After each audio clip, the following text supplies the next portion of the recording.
The reason we spend so much time factoring and learning how to factor is because in intermediate algebra you use factoring often. You use it to simplify expressions and to solve quadratic equations. So we're going to begin by factoring this quadratic expression.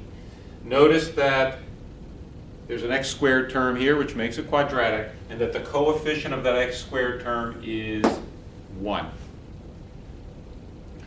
Now, because I have an x squared term and a constant term,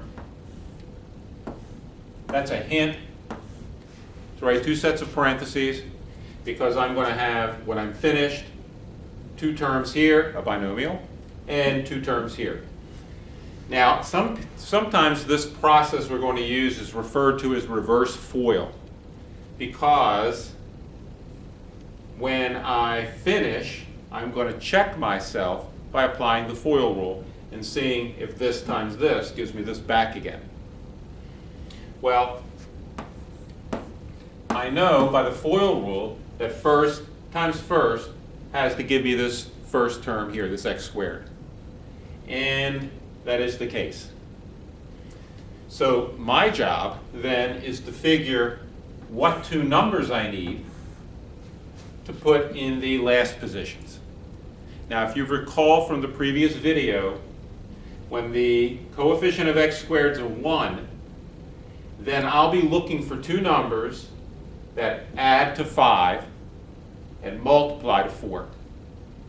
Okay, so my search is for two numbers,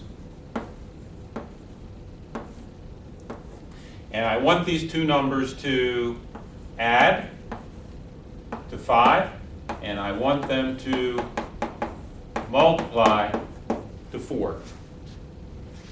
Now, I usually find it easier to list pairs of numbers starting with multiplying to 4.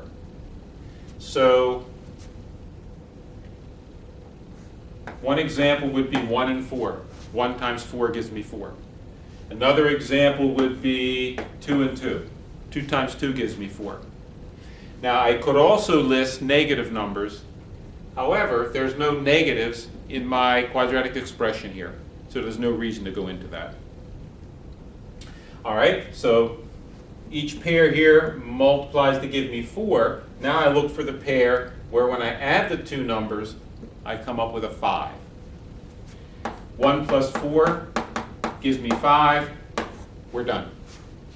We have our pair of numbers, 1 and 4. 1 times 4 gives me 4. 1 plus 4 gives me 5. The numbers I'm searching for are 1 and 4.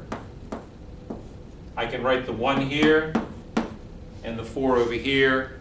It does not matter if I write the plus 4 here and the plus 1 there. In this particular case, where the coefficient of x squared is 1, that doesn't matter. Now, can we check ourselves? Let's run through the FOIL rule. X times x gives me x squared. Now, the O and the I, the outer term and the inner term, are as follows. The outer term, 4 times x is 4x. The inner term, 1 times x is 1x. 4x and 1x add to give me 5x. And my last term, 1 times 4 is 4, which gives me the constant term 4. And the problem is finished. Now, I'd like you to try one. Let's see you factor the following. X squared plus 8x plus 15. Pause the video, factor that expression, then turn the video back on again, and we'll go through the solution.